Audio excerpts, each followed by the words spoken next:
स्वागत है स्टूडेंट्स आपका हमारे चैनल पर। आज हम करेंगे कक्षा 8 में विषय गणित की ब्रिज कार्य पुस्तिका प्रखर 2 के अगले कार्यपत्रक। हमने कार्यपत्रक नंबर 58 तक डाल दिए हैं स्टूडेंट्स। तो आज हम करेंगे 59, 60, 61, 62, 63 और बीच में जो आपका आकलन पत्र का है वह भी हम सॉल्व करने वाले हैं स्टूडेंट्स वीडियो के अंदर। अगर आपने इससे पहले की वीडियो और अन्य विषयों के आपके इंग्लिश और हिंदी के वीडियो नहीं देखे हैं तो नीचे डिस्क्रिप्शन में लिंक मिल जाएगी, या फिर आप हमारे डिस्क्रिप्शन में से टेलीग्राम चैनल पर भी जा सकते हैं, वहाँ पर डायरेक्ट लिंक दी जाती है जिससे आप हमेशा सॉल्व या देख पाएंगे। तो चलिए स्टार्ट करते हैं स्टूडेंट्स। प्रश्न नंबर 1 से नीचे दी गई तालिकाओं में हमें संख्या लिखनी है।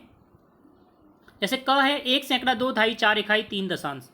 तो देखिए सैकड़े की जगह सैकड़ा, ढाई की जगह ढाई, इकाई की जगह इकाई, दशांश की जगह दशांश। संख्या क्या बनेगी 124.3। इसी प्रकार ख 3, 2, 0, 7 संख्या बनेगी 320.7। ग 5, 3, 4, 8 क्या बनेगा 534.8। अब देखिए सेंटीमीटर का प्रयोग कर कर निम्न को दशमलव के रूप में लिखना है। तो ये मिलीमीटर में दे रखा है, सेंटीमीटर में बदलेंगे क्या हो जाएगा 0.3 सेंटीमीटर। इसका क्या हो जाएगा 3.4 सेंटीमीटर। ख का हो जाएगा 4.2, ड का हो जाएगा 8.4, ग का 11.8, च का हो जाएगा 18.8 सेंटीमीटर। अब देखिए दशमलव संख्याओं के अंकों का स्थानीय मान लिखना है। जैसे कि हमने ऊपर किया था पहला, उसका उल्टा है जस्ट ये स्टूडेंट्स। देखिए संख्या दे रखी है 431.7, तो सैकड़े की जगह 4, 3 इकाई की जगह 1, दशांश की जगह 7। इसी प्रकार अगले में 9 सैकड़ा, 2 ढाई, 3 इकाई और 2 दशांश। इसमें 6 सैकड़ा, 0 ढाई, 1 इकाई और 3 दशांश। अब देखिए निम्न में से प्रत्येक को दशमलव के रूप में लिखना है। तो इसको दशमलव के रूप में चेंज करेंगे तो देखिए ये दशांश है, शतांश है। तो स्टूडेंट्स हम सॉल्व करेंगे तो क्या हो जाएगा 32.25। ख क्या हो जाएगा 0.376। ग 27.12। घ 11.51।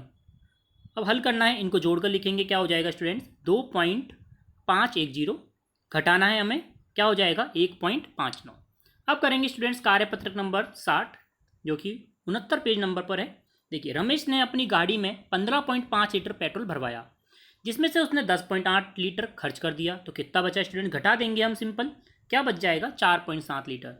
अगला देखिए रवि ने 3.5 किलोग्राम प्याज, 2.5 किलोग्राम टमाटर, 2.8 किलोग्राम लौकी खरीदी।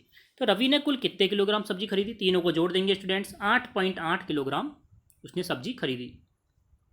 तीसरा देखिए चीनी की एक बोरी का भार है 48.5 किलोग्राम। ऐसी 5 बोरियों का भार कितना होगा, 5 से गुना कर देंगे स्टूडेंट्स, 242.5 किलोग्राम उत्तर आ जाएगा। अगला देखिए यदि 1 मीटर कपड़े का मूल्य है 43.50, तो 12 मीटर कपड़े के मूल्य की कितना खर्च होगा, 12 से गुना कर देंगे, कितना हो जाएगा 522 रुपये। अब देखिए तेल के एक पीपे में 18.5 लीटर तेल आता है। तो बताइए 129.5 लीटर तेल भरने के लिए कितने पीपों की आवश्यकता होगी। भाग लगा देंगे 129.5 में 18.5 का, तो कितने पीपे आ जाएंगे 7 पीपे। एक बस 6 घंटे में 367.80 किलोमीटर की दूरी तय करती है। 1 घंटे में कितनी करेगी, 6 घंटे में है, 6 से भाग लगा दीजिए, 1 घंटे की आ जाएगी 61.3 किलोमीटर। अब देखिए पिरामिड को पूरा करना है। इस पहेली को हल करने के लिए प्रत्येक संख्या को नीचे दी गई है उन संख्या का बराबर योग होना चाहिए।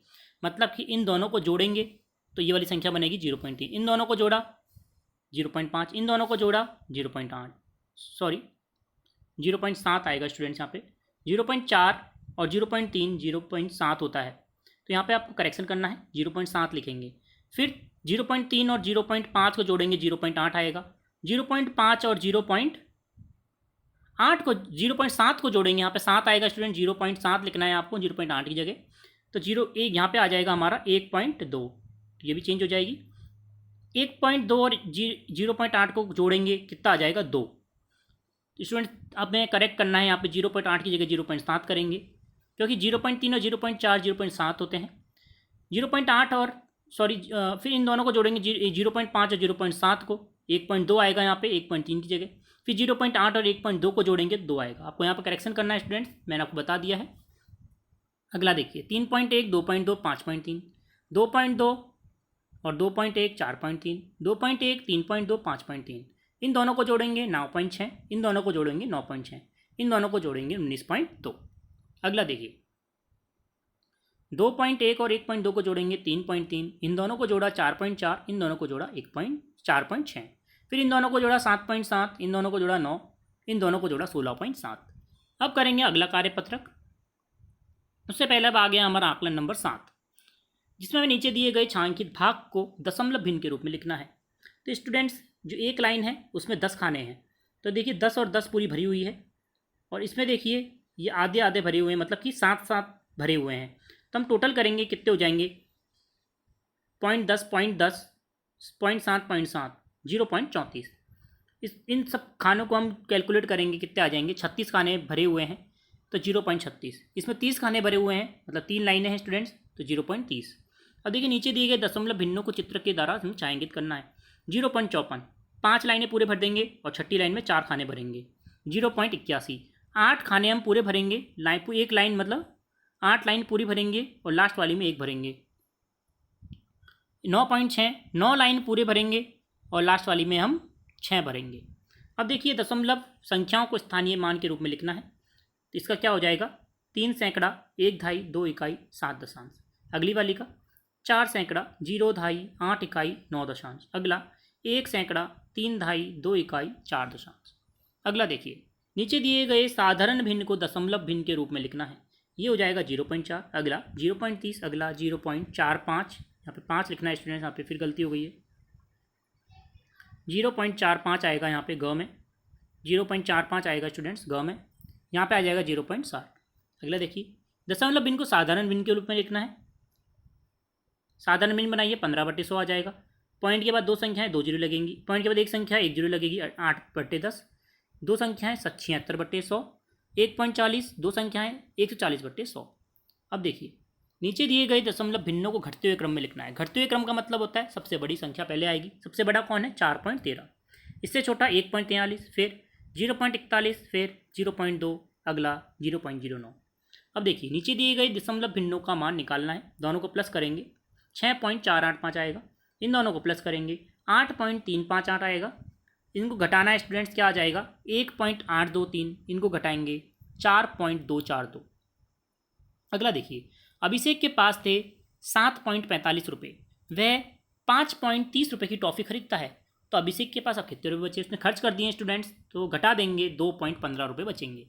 अब करेंगे कार्यपत्रक नंबर 61, जिसमें रिक्त स्थानों की पूर्ति करनी है स्टूडेंट्स। देखिए -438 भाग है और हमें 1 लाना है, तो -438 का ही भाग लगाना पड़ेगा। यहाँ -3 लाना है, किस में भाग लगाएं 15 में, -15 में भाग लगाएंगे 5 का।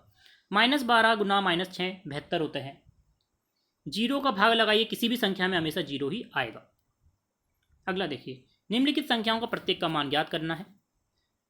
माइनस का 107 भाग 107 माइनस का 1, ब्रैकेट सॉल्व करेंगे -3 और 2 -1 होते हैं, भाग -2 प्लस 1 होता है -1, भाग लगाया 1 आया। -36 भाग -9 4 गुना -3 गुना -5 60। अब देखिए नीचे दिए गए कथन सत्य हैं असत्य बताना है।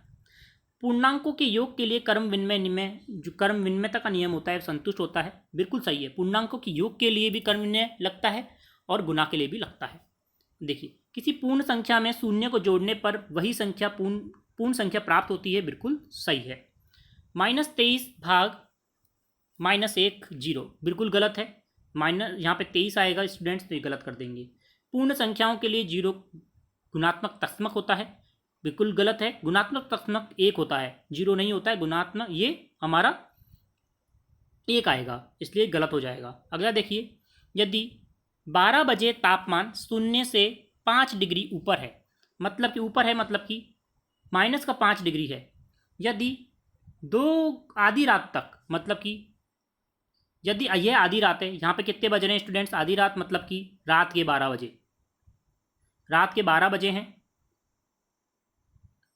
ये रात के हैं। और 2 प्रति घंटे की दर से 2 डिग्री प्रति घंटे की दर से रात्रि दर से कम होता है, जो तापमान है वह कम हो रहा है, तो आधी रात को तापमान क्या होगा, सॉरी 0 से 5 डिग्री ऊपर है तो ये 5 डिग्री होगा स्टूडेंट्स। तो 5 डिग्री अभी तापमान दे रखा है हमें दोपहर के 12 बजे, और हमें पूछ रहा है आधी रात को, मैंने उल्टा पढ़ लिया था स्टूडेंट्स ये। तो देखिए आधी रात को तापमान पूछ रहा है रात के 12 बजे, रात के 12 बजे का तापमान पूछ रहा है और दिन के 12 बजे हो रहे हैं हमारा 5 डिग्री। तो स्टूडेंट्स और 2 डिग्री, तो कितने घंटे हो गए? दोपहर के 12 बजे से रात के 12 बजे के बीच में 12 से 1 घंटा, 1 से 2 घंटे, 2 से 3 4, 4 से 5, 12 से 1 से 2, 2 से 3, 3 से 4, 4 से 5, 6 से 7, 7 से 8, 8 से 9, 9 से 10, 10 से 11 और 11 से 12, कुल हमारे 11 घंटे हो रहे हैं स्टूडेंट्स। तो 1 घंटे में 2 डिग्री, तो 11 घंटे में हो जाएंगे हमारे 22 डिग्री, मतलब कि 22 डिग्री तापमान कम हो जाएगा। तो 5 डिग्री से 22 डिग्री कम हो जाएगा। तो स्टूडेंट्स इसमें 5 घटा देंगे, ये माइनस का हो जाएगा। तो इसमें अब जोड़ना है हमें, कितना हो जाएगा ये? माइनस का 17 डिग्री। तो स्टूडेंट्स जो आधी रात को तापमान क्या हो जाएगा? -17 डिग्री हो जाएगा। तो हमारा उत्तर क्या आएगा स्टूडेंट्स? -17 डिग्री। मैंने इसलिए सॉल्व नहीं किया था आपके सामने करने के लिए। तो इसका -17 डिग्री कैसे आया ये समझाना जरूरी था। ऐसे पूर्णांक का युग्म लिखिए जिनका योग -6 हो, -12 और 6, अंतर 15 हो, -17 और 2, अंतर 4 हो, 10 और 6, 0 हो, -1 और 1। अब करेंगे कार्यपत्रक नंबर 65।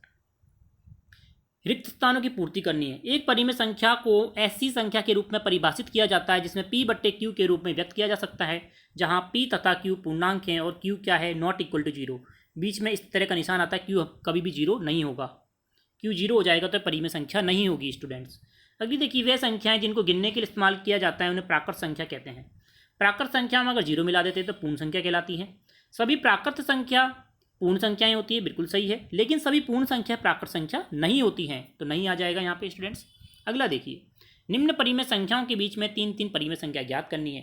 -1 और 0 के बीच में -1/2, -2/3, -3/4, -2 और 3 के बीच में 2, 1 और 0, -4/5 और 2/3 के बीच में, -7/10, -75/100, -78/100, -1/2 और 2/3 के बीच में 0, -1/4 और +1/4। अब देखिए, निम्नलिखित को उपयुक्त चिन्ह का प्रयोग करना है। कौन बड़ा है कौन छोटा बताना है। 6/5 बड़ा है, 2/8 बड़ा है, -4/6 बड़ा है और यहाँ पे 1/4 बड़ा है।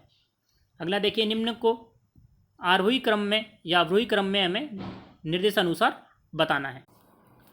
पहला देखिए, जिसमें हमें आरोही क्रम में इन्हें जमाना है, तो क्या हो जाएगा? सबसे बड़ी संख्या पहले आ जाएगी, सबसे छोटी संख्या पहले आएगी, -5/3, -4/3, -2/3 और 1/3। अवरोही क्रम मतलब सबसे बड़ी संख्या पहले आएगी 7/4, फिर उससे छोटी 3/4, -3/4, -9/4। अवरोही है, बड़ी पहले आएगी 5/3, 4/3, 2/3, 1/3। अवरोही में सबसे बड़ी संख्या पहले आएगी -4/5, -8/5, -11/5 और फिर -7/3। अब देखिए, निम्न का मान ज्ञात करना है। -4 में भाग लगाया 4/7 का, तो भाग है तो इसको गुना के रूप में लिखने पर संख्या उल्टी हो जाती है, 7/4 हो जाएगा, 4 से 4 कट जाएगा, -7 उत्तर आएगा। इसी प्रकार से देखिए, यहाँ पे भाग है, गुना में कर देंगे कन्वर्ट तो उल्टा हो जाएगा, 7/13 हो जाएगा। गुना करेंगे 7 दूनी 14, -14, 13 गुना 13 169, मतलब कि -14/169 उत्तर आएगा। तो स्टूडेंट्स, इस प्रकार था हमारा संपूर्ण वीडियो, जिसके अंदर हमने विभिन्न कार्यपत्रक और आकलन पत्रक आपके लिए लेकर आए हैं। इसी प्रकार इन्हें देखने के लिए जुड़ रही चैनल से लाइक करें, शेयर करें, सब्सक्राइब करें। धन्यवाद।